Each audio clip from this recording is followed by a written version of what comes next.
ಅಣ್ಣ ಧನೋಣ, ಹಾ. ಈಗ ಲಾರಿಲಿ ನೀನು 2 years ಇಂದ ಕೆಲಸ ಮಾಡಿದ್ಯಾ ಅಣ್ಣ? ಲಾರಿಲಿ ಬೆಸ್ಟಾ ಬಸ್ ಅಲ್ಲೇ ಬೆಸ್ಟಾ ಕೆಲಸ?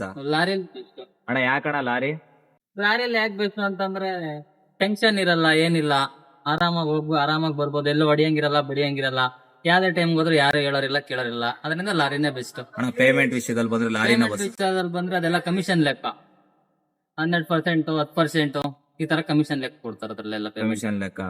ಅಣ್ಣ ಲೋಡ್ಗೆಲ್ಲ ಯಾವ ತರ ಇದ್ ಮಾಡ್ತಾನೆ ನಿಮ್ಗೆ? ಲೋಡ್ಗೆಲ್ಲ ಟ್ರಾನ್ಸ್ಪೋರ್ಟ್ ಇರ್ತದೆ, ಓನರ್ ಕಡೆಯಿಂದ ಅವರೇ ಹುಡ್ಕೊ ಕೊಡ್ತಾರಲ್ಲ. ಟ್ರಾನ್ಸ್ಪೋರ್ಟ್ ಇರಲ್ಲ, ಲಾರಿ ಟ್ರಾನ್ಸ್ಪೋರ್ಟ್ ಆ ಕಡೆಯಿಂದ ಎಲ್ಲ ಓನರ್ ಹುಡ್ಕೊ ಕೊಡ್ತಾರೆ. ಅಣ್ಣ ಲಾರಿಲಿ ಜಾಸ್ತಿ ರೆಸ್ಟ್ ಇರುತ್ತೆ, ಇದ್ರಲ್ಲೇ ರೆಸ್ಟ್ ಆರಾಮಾಗಿ? ಅದು ಲಾರಿಲೇ ರೆಸ್ಟ್ ಆರಾಮ್. ಡೇ ನೈಟ್ ಒಂದ್ ನಿದ್ದೆ ಕಟ್ಬಿಟ್ರೆ ಡೇ ಆರಾಮಾಗಿ ಮಲಿಕೊಂಬೋದು. ಯಾಕಣ್ಣ ಲಾರಿಲಿ ಯಾವ ತರ ಬೆಸ್ಟ್ ಅಂತಿದ್ದೀರಾ?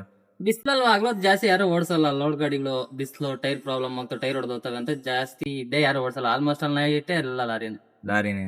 ಬಸ್ ಅಲ್ಲಾದ್ರೆ ಡೈಲಿ ಡೇ? ಬಸ್ ಅಲ್ಲಾದ್ರೆ ಡೇ ಟೆನ್ಷನ್ ಜಾಸ್ತಿ, ಟೈಮ್ ಪಿಕಪ್ ಮಾಡ್ಬೇಕು, ಜನ ಇರ್ತಾರೆ, ಅದರಿಂದ ಸ್ವಲ್ಪ ಟೆನ್ಷನ್. ಬಸ್ ಅಣ್ಣ ಈ ಲಾರಿಲಿ ಈಗ ಲೋಡ್ ಆಗ್ತಾರೆ ಅನ್ಕೊಳ್ಳಿ, ಇದೇ ನಿಮಿಷ ಇಷ್ಟು ಗಂಟೆಗೆ ಹೋಗ್ಬೇಕು ಅಂತಾರಲ್ಲ, ಯಾವ ತರ ಟೈಮಿಂಗ್ಸ್ ಅದ್ರ? ತರಕಾರಿ ಆ ತರ ಐಟಮ್ ತುಂಬಿದ್ರೆ ಮಾತ್ರ ಟೈಮಿಂಗ್ಸ್ ಕೊಡ್ತಾರೆ ಅಷ್ಟೇ. ಮಾಮೂಲಿ ಐಟಮ್ ಮಾಲ್ಗೆಲ್ಲ ಏನು ಟೈಮಿಂಗ್ಸ್ ಏನಿರಲ್ಲ. ಅಣ್ಣ ಯಾವ್ಯಾವ ರೂಟ್ ಹೋಗಿದ್ದೀರಾ ನೀವು ಲಾರಿಲಿ?